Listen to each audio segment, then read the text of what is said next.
우리가 지난 날을 되돌아보면 행복했던 순간이 얼마나 되는가 이렇게 따져보지만 정작 즐겁고 기뻐했던 순간보다는 괴롭고 슬퍼했던 순간이 훨씬 더 많게 느껴집니다. 독일의 대문호인 괴테는 75세가 되었을 때 이런 말을 했다고 합니다. 내가 75년을 살면서 정말 행복했던 순간은 불과 4주간밖에 되지 않는다.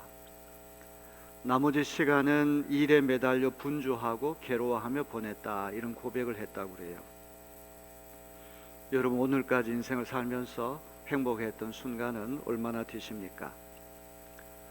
기뻐하고 즐거워했던 시간보다도 괴롭고 또 슬퍼했던 그런 시간이 더 많게 느껴집니다. 모세는 시편 90편에서 이런 말씀합니다. 우리의 모든 날이 주의 분노 중에 지나가며 우리의 평생이 순식간에 다하였나이다. 우리의 연수가 70이요 강건하면 80이라도 그 연수의 자랑은 수고와 슬픔뿐이요 신속기간이 우리가 날아가나이다. 모세의 시대에 70세 80세까지 살았다고 한다면 오늘로 말하면 100세까지 장수했다는 말이죠. 그렇게 오랜 세월을 살았지만 지난 날을 되돌아보니 수고와 슬픔밖에는 기억나는 게 없다는 고백입니다. 행복했던 순간이 많지 않다는 그런 말입니다. 전도서 6장 6절을 다 같이 봅니다.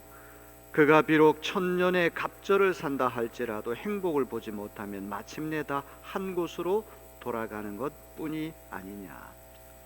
천년의 갑절이라고 하는 말은 천년을 2번 사니까 2000년을 산다는 그런 말입니다. 세상에 1000년을 사는 것은커녕 2000년까지 살 수 있는 사람이 누가 있겠습니까?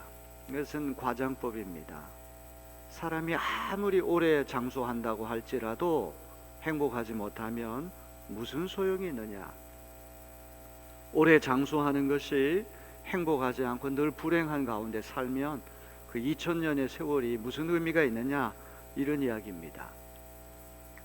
자, 이 천년의 갑절을 산다 할 때 행복하지 못하면 아무 소용이 없다는 이 말씀이 어떤 문맥에서 나왔는가를 잘 살펴봐야 됩니다. 전도서 6장 3절로부터 6절 말씀 세 번역으로 읽도록 하겠습니다. 사람이 자녀를 100명이나 낳고 오랫동안 살았다고 하자 그가 아무리 오래 살았다고 하더라도 그 재산으로 즐거움을 누리지도 못하고 죽은 다음에 제대로 묻히지도 못한다면 차라리 태어날 때 죽어서 나온 아이가 그 사람보다 더 낫다. 태어날 때에 죽어서 나온 아이는 낙태아를 말합니다. 뜻없이 왔다가 어둠 속으로 사라지며 그 속에서 영영 잊혀진다. 세상을 보지도 못하고 인생이 무엇인지 알지도 못한다. 그러나 이 아이는 그 사람보다 더 편하게 안식을 누리지 않는가? 비록 사람이 1000년씩 2번을 산다고 해도 자기 재산으로 즐거움을 누리지도 못하면 별 수 없다. 마침내는 둘 다 같은 곳으로 가지 않는가? 여기 낙태아와 2000년을 산 사람이 비교가 되고 있어요. 낙태아는 태어나자마자 죽어버리니까 정말 세상을 제대로 구경도 못하고 그냥 쓸쓸하게 그냥 죽어버렸습니다. 1000년을 갑절 산 사람 2000년을 살았는데 그 짧은 정말 태어나자마자 죽은 낙태아와 2000년을 살았지만 행복하지 못하고 늘 불행한 가운데 산 사람이 있다고 할 때 누가 더 나은가 이거를 비교하는 것입니다. 전도서 기자는 낙태아나 1000년을 갑절로 산 사람이나 결국은 다 죽어서 돌아가는 것은 같을 터인데 오히려 낙태아가 더 낫지 않는가 이런 탄식을 하고 있습니다. 자, 이 전도서 말씀은 우리가 흔히 행복의 기준이 된다고 얘기하는 다산, 자녀를 100명이나 낳았어요. 재물, 돈이 많아요. 그 다음에 장수, 다산의 축복과 재물의 축복과 장수의 축복을 받은 사람. 아무리 자녀가 100명이나 되고 재물이 아무리 많고 1000년의 갑절을 산다고 할지라도 행복하지 못하면 다산과 재물과 장수가 무슨 의미가 있겠느냐, 이런 말씀을 우리에게 가르쳐 주고 있습니다. 그래서 차라리 낙태아가 천년의 갑절을 산 사람보다 더 낫지 않는가, 이런 탄식을 하고 있습니다. 극단적인 예를 들어서 극단적인 비교를 하고 있는 것이 사실이지만 전도서 기자가 전달하려고 하는 메시지는 분명합니다.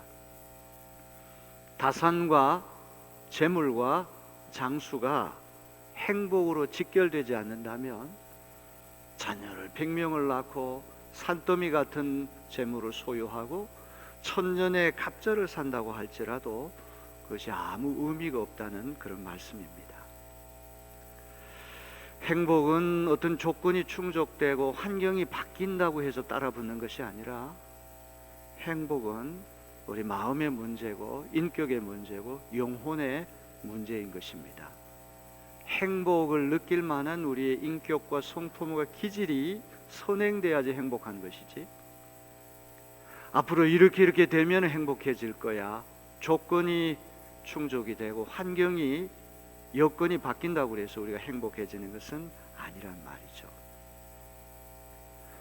자녀를 100명이나 낳고 재물을 엄청나게 소유하고 천년의 갑절이나 되는 긴 기간을 장수를 했지만 정작 죽어서 제대로 묻히지도 못했다는 말씀을 하거든요.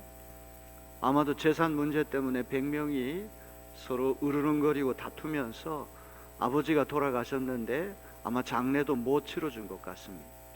그 많은 자손이, 재물이, 장수가 그렇게 쓸쓸하게 최후를 마치고 제대로 무덤에 안장도 되지 못한다면 차라리 태어나자마자 죽어버린 낙태아가 그 사람보다 더 낫지 않느냐, 이런 말이에요.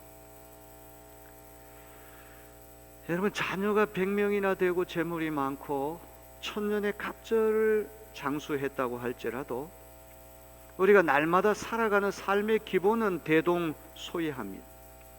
누구나 다 새끼 밥 먹고 옷 입고 집에 들어가서 잠을 자야 합니다. 물론 돈이 좀 있으면 삶의 질이나 수준이 좀 높아지겠죠.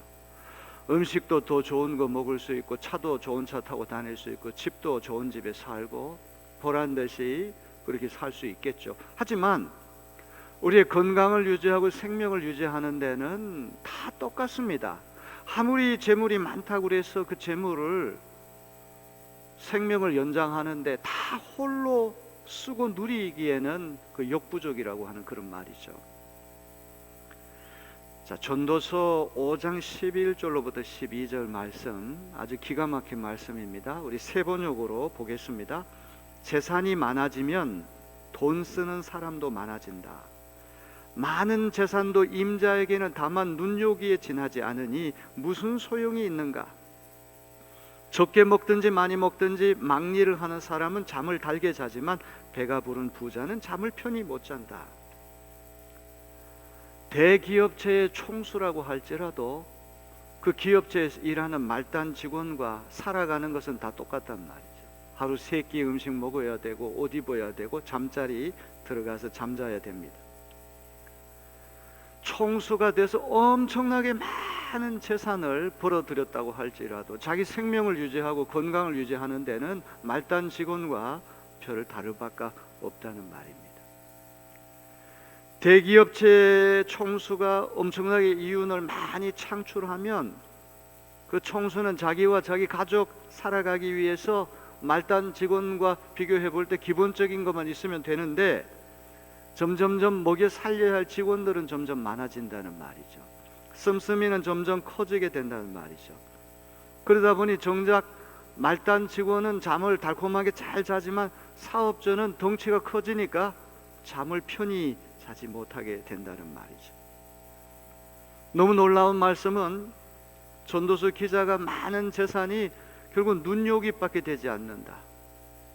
야, 내가 돈이 많구나. 그냥 그걸 보는 것으로 눈요깃밖에 되지 않지 실질적으로는 자기 생명 유지하고 건강 유지하는데 말단 직원과 자기는 별 차이가 없다고 하는 그런 이야기입니다. 행복을 원하지 않는 사람이 누가 있겠습니까? 다 행복하기를 소원하는데 실제로 행복을 누리는 사람은 많지가 않아요. 왜 그렇습니까? 지혜가 없기 때문에 그런 것입니다. 행복은 조건에 달려 있는 것이 아닙니다. 환경에 달려 있는 것이 아닙니다. 이렇게 되면 그때 가서 행복해질 거야, 이런 말을 많이 하죠. 내가 지금보다 돈을 조금 더 많이 벌면 행복해질 거야. 내가 지금 타고 다니는 차보다 더 좋은 차를 타고 다니면 행복해질 거야. 아파트 평수가 32평밖에 안 되는데 48평, 60평 되는 그런 곳으로 이사 가면 행복해질 거야. 과장해서 부장으로 진급하면 행복해질 거야. 우리 자녀가 명문대학 가고 대기업체에 취직하면 행복해질 거야. 이렇게 되면 그때 가서 행복해질 것이라고 생각을 합니다. 근데 조건이 충족이 되고 환경이 바뀐다고 할지라도 잠시는 행복감을 느낄지 모르지만 오래 가지 않는다는 데 문제가 있는 거죠.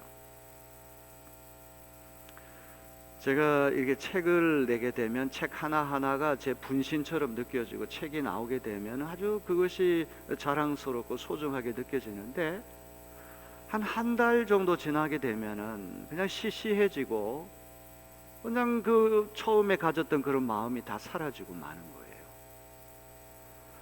인간이라고 하는 것은 아무리 좋은 것이 있다고 할지라도 시간이 지나면 그 행복감이라는 거 오래 가지 못한다. 실증을, 권태를 금방 느낀다고 하는 게 우리 인간의 운명이 아닙니까?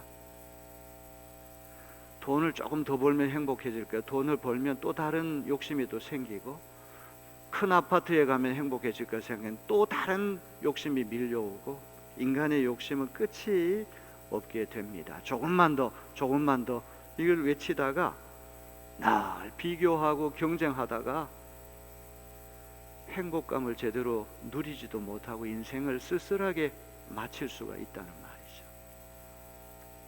돈이 많으면 부자지 행복하지는 않아요. 엄청나게 많은 재산을 축적해 놓고 제대로 쓰지도 못하고 눈을 감는다면 얼마나 불행한 일이 되고 말겠습니까? 행복은 조건의 문제가 아닙니다. 환경의 문제가 아닙니다. 우리의 마음의 문제고, 인격의 문제고, 영혼의 문제고, 기질의 문제고, 성품의 문제예요. 예수님 말씀하신 팔복이라고 하는 것은 그는 어떻게 환경이 바뀌고 조건이 바뀐다고 해서 들어오는 것이 아니라 행복함을 가질 사람 인격으로, 성품으로 변화가 먼저 돼야 된다는 그런 이야기를 하고 계세요. 지혜라는 것이 무엇입니까? 지혜는 정신의 작용입니다. 이성의 작용입니다. 마음의 작용입니다. 그러나 성경이 말씀하는 지혜는 정신과 이성과 마음의 작용일 뿐만 아니라 우리의 삶 전체를 관통하는 인격의 문제고, 성품의 문제고, 기질의 문제고, 영혼의 문제라고 하는 것을 기억해야 돼요. 하나님이 주시는 지혜를 얻게 되면 우리의 지적인 작용, 정신적인 작용만 지혜롭게 되는 것이 아니라 이 지혜가 다양한 덕성의 열매를 맺게 됩니다. 삶 전체가 달라지게 되는 거예요. 하나님과의 관계가 달라집니다. 이웃과의 관계가 달라집니다.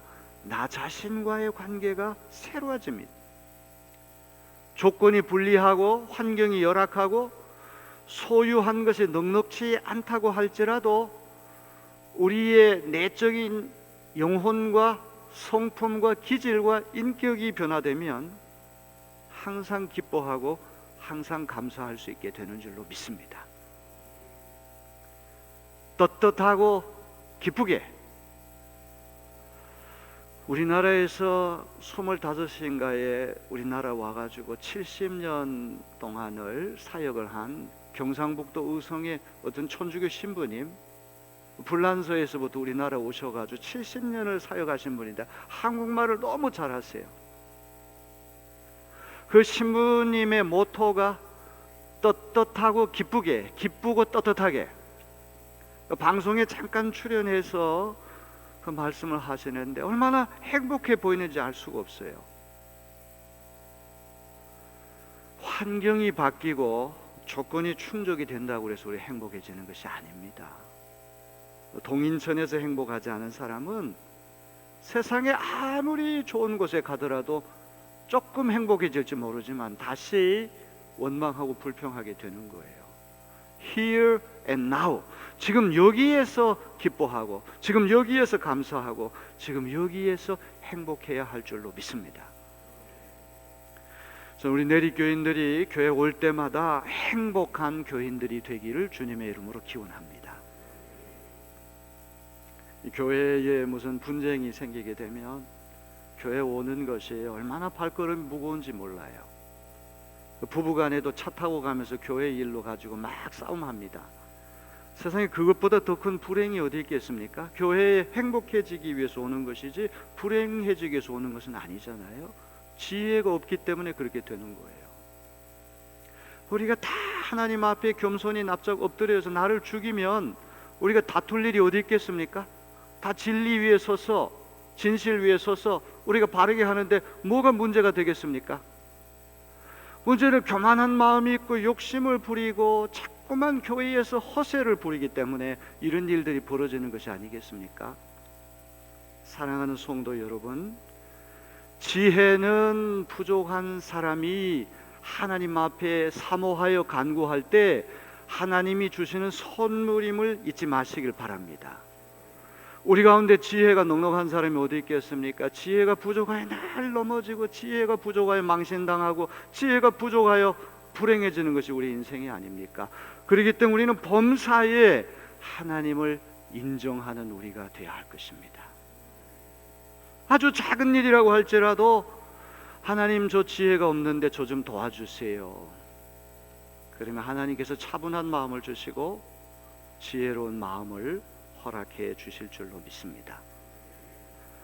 하나님의 지혜가 우리에게 선물로 들어오게 되면 덕성의 많은 열매를 맺게 돼요. 그 많은 덕성의 열매 가운데 가장 기묘한 열매 중에 하나가 자족이라고 하는 열매입니다. 자족이 뭡니까? 스스로 만족하는 겁니다. 지금 있는 처지에 기뻐하고 감사하고 행복해하는 것이 자족이 아닙니까? 오늘 봉독한 잠언서 30장 7절로부터 9절은 아구리라는 사람이 올린 두 가지 평생의 기도 제목입니다. 우리 7절 9절 말씀 다 같이 볼까요? 내가 두 가지를 주께 구하여 싸우니 내가 죽기 전에 내게 거절하지 마시옵소서. 곧 헛된 것과 거짓말을 내게서 멀리하옵시며 나를 가난하게도 마옵시고 부하게도 마옵시고 오직 필요한 양식으로 나를 먹이시옵소서. 혹 내가 배불러서 하나님을 모른다 여호와가 누구냐 할까 하오며 혹 내가 가난하여 도둑질하고 내 하나님의 이름을 욕되게 할까 두려워함이니이다. 두 가지 일을 주님께 간구했다는 것입니다. 죽기 전에 거절하지 마시고 허락하여 주옵소서. 가장 중요한 두 가지 기도 제목을 놓고 기도했다는 말. 첫째는 허위와 거짓말을 물리치게 해달라는 기도입니다. 코로나 바이러스 시대가 되고 이렇게 나라가 이념으로 갈라져서 진보냐 보수냐 태극기파냐 촛불파냐 양쪽 진영이 피 튀기게 싸우다 보니까 인터넷도 동영상을 보게 되면 별의별 가짜 뉴스가 판을 치는 세상이 되고 말았습니다. 이거는 좌파나 우파나 다 막론하고 똑같습니다. 거기서 하는 방송을 절대로 액면 그대로 믿어서는 안 돼요. 항상 의심을 해야 됩니다. 저거 사실 확인하고 나온 말인가? 가짜 뉴스가 판을 치는 시대에 진실만 듣고 진리만 들을 수 있는 귀가 되게 해달라고 하나님 앞에 기도해야 할 줄로 믿습니다. 우리의 입술이 진실만 말하고 진리만 말할 수 있는 입술이 되게 해달라고 하나님 앞에 기도해야 할 줄로 믿습니다. 달콤한 말을 한다고 해서 현혹되면 안 되고 이렇게 저렇게 선심공세를 쓴다고 그래가지고 거기에 넘어가면 안 돼요. 진리이기 때문에 믿는 것이고 진실이기 때문에 믿는 것인데 어떻게 가짜 아닌데 거기에 우리가 넘어갈 수가 있겠습니까? 하나님 앞에 얼마나 중요한 기도인지 몰라요. 하나님, 허위와 거짓말을 물리치게 해 주옵소서. 진실과 진리만 듣고 진실과 진리만 말할 수 있는 귀와 입술 되게 해 주옵소서. 예수님 말씀하셨잖아요. 너희가 진리를 알지니 진리가 너희를 자유케 하리라. 우리를 자유케 하는 것은 진리지 가짜가 아닙니다. 거짓이 아닙니다. 진리만이 우리를 자유케 할 수 있기 때문에 우리는 언제나 진리에 불타는 그런 영혼이 되어야 할 줄로 믿습니다. 두 번째는 가난하게도 부유하게도 하지 마시고 꼭 필요한 일용할 양식을 달라고 기도했어요. 마태복음 6장인가요? 예수께서 산상수훈 가운데 주님의 기도, 그 유명한 주기도를 우리에게 가르쳐 주셨어요. 기도하는 방법 가르쳐 주셨는데 오늘 우리에게 일용할 양식을 주시옵고 이렇게 가르치셨어요. 일평생 먹고 사는 문제 때문에 걱정하지 않도록 평생 먹을 것을 주시옵소서 이렇게 기도하고 안 가르쳤어요.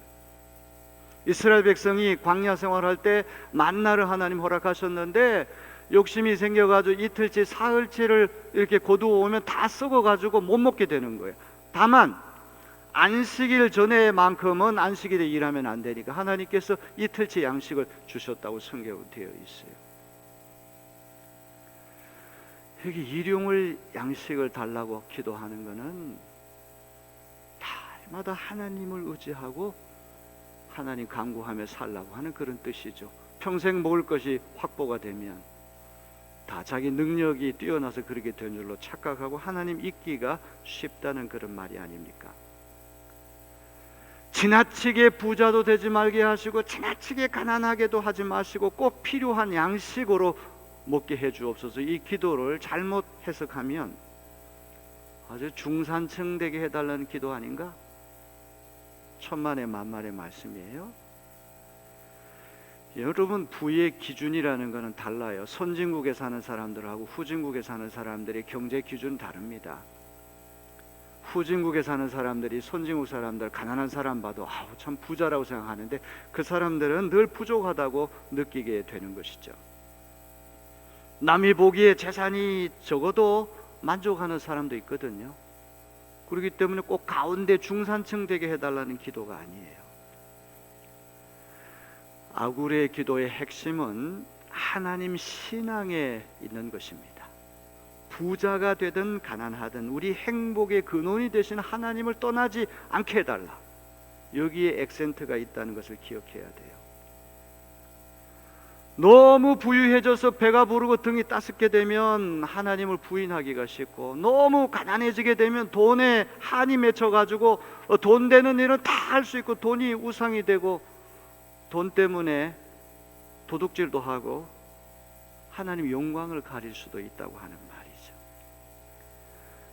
극부나 극빈을 피하고 딱 가운데 알맞게 중산층이 되게 해달라는 기도가 아니라 부하든 가난하든 물질 때문에 하나님 버리는 일이 없게 해 주옵소서.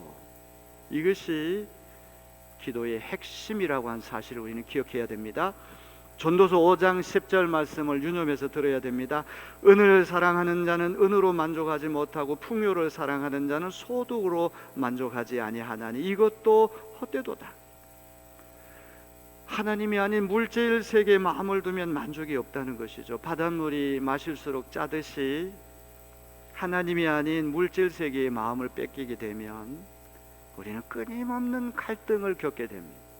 자족하지 못합니다. 기뻐할 수 없습니다. 감사할 수 없습니다. 계속해서 비교하고 계속해서 경쟁해야 되니 여러분, 그 인생이 얼마나 비참하게 되겠습니까? 디모데전서 6장 10절 말씀을 다 같이 봅니다. 돈을 사랑함이 일만하게 뿌리가 되나니 이것을 탐내는 자들은 미혹을 받아 믿음에서 떠나 많은 근심으로서 자기를 찔렀도다. 바울과 같은 지혜로운 분이 돈이 일만하게 뿌리가 된다고 말하지 않아요. 돈을 사랑하는 것이 일만하게 뿌리지 돈 그 자체는 중립적이라 이 말이죠. 돈이 잘못된 것이 아니라 돈을 벌고 쓰는 사람의 지혜가 중요하다는 말이 아닙니까? 저희가 자주 인용하는 말처럼 칼이라고 하는 것이 가정주부의 손에 사로잡히면 맛있는 음식을 빚어내는 선한 도구가 되지만 강도의 손에 사로잡히면 흉기로 둔갑하는 거죠. 돈이라고 하는 것이 지혜로운 사람의 손에 사로잡히면 얼마나 좋은 일을 많이 할 수 있습니까? 어려운 사람을 돕고 선교하고 그 돈 때문에 많은 사람을 행복하게 만들 수가 있는데, 돈을 쓰는 사람이 지혜가 없어가지고 개처럼 벌어서 정성처럼 쓰겠다고 하는 그런 논리로 수단과 방법을 가리지 않고 돈을 벌어가지고 다른 사람이 어떻게 되든 말든 흥청망청 사치하고 향락을 일삼는데 돈을 쓴다면 그 돈은 흉기가 되는 거예요. 돈 때문에 패가 망신하고, 돈 때문에 가족 간에 갈등 생기고, 돈 때문에 가정이 깨지고 사회 전체에도 악영향을 미치는 거 아닙니까? 지식이나 정보나 돈이나 다 이거는 중립적인, 누가 지식을 쓰고 누가 정보를 쓰고 누가 돈을 쓰느냐, 지혜가 있느냐 없느냐에 따라 가지고 이게 달라진다는 말이죠. 그래서 바울 사도도 돈이 일만하게 뿌리가 아니라 돈을 사랑함이 일만하게 뿌리가 되나니 이것을 탐내는 자들은 미혹을 받아 믿음에서 떠나 많은 근심으로서 자기를 찔렀도다. 믿음에서부터 떠나죠. 하나님보다 돈이 항상 우선이 되다 보니까 믿음에서 떠나게 되고 근심이 계속 자기를 찔러대는 슬픈 일이 생기게 된다는 말이죠. 하나님이 아닌 돈이 우상이 되면 많아도 하나님을 떠나고 없어도 하나님 이름, 하나님 영광을 가릴 수 있기 때문에 하나님, 돈 때문에 하나님 떠나는 일이 없게 해 주옵소서. 이게 아굴의 기도라는 말이죠. 디모데전서 6장 17절 18절 말씀, 귀한 말씀입니다. 뇌가 이 세대에서 부한 자들을 명하여 마음을 높이지 말고 정함이 없는 재물에 소망을 두지 말고 오직 우리에게 모든 것을 후히 주사 누리게 하시는 하나님께 두며 선을 행하고 선한 사업을 많이 하고 나누어 주기를 좋아하며 너그러운 자가 되게 하라. 마음을 높이지 말고 정함이 없는 재물, 왔다 갔다 언제 어떻게 될지 모르죠. 정함이 없는 재물에 소망 두지 말고 하나님께 소망을 두니까, 하나님 어떤 하나님이세요? 오직 우리에게 모든 것을 후히 주사 누리게 하시는 하나님. 하나님 공기 안 주셨으면 우리 다 죽어요. 물 안 주시면 다 죽어요. 하늘과 산과 바다와 강물과 아름다운 꽃과 훨씬 더 소중한 것을 후히 주사 누리게 하시는 하나님께 소망을 두며 선을 행하고 선한 삶 많이 하고 나누어 주기를 좋아하며 너그러운 자가 되게 하라. 음력 설을 맞아가지고 우리 여선교회 식구들이 이렇게 코로나 확진자도 늘어나고 상당히 불안한 가운데 많이들 오셔가지고 음식을 만들었어요. 홀로 계시는 우리 할머니, 할아버지 귀한 분들 위해서 정성을 다해서 음식을 만들었어요. 너무나 귀해서 제가 사진을 전도사님께 찍어서 보내라고 해서 이제 사진까지 거기 갖고 있는데, 얼마나 귀한 일입니까? 그걸 잡수시는 분 하나하나의 정성이 들어가 있으니 얼마나 눈물겹게 고마운 일입니까? 아멘.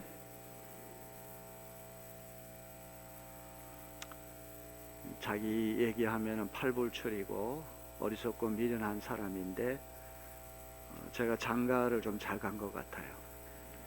항상 집사람이 야당이에요. 그래서 우리 어머니가 너는 마누라 얘기만 잘 들으면 된다, 항상 그렇게 말씀하셨는데, 자존심이 있어가지고 어떨 땐 제가 이기려고 그러는데 다 지나놓고 생각하면 아내 말을 잘 들어야 되는 게 사실이에요. 사과도 들어오고 꽃감도 들어오고 먹을거리가 들어오죠. 우리 먹고 사는 거 무슨 지장이 있겠습니까? 딱 필요한 거 먹으면 되죠.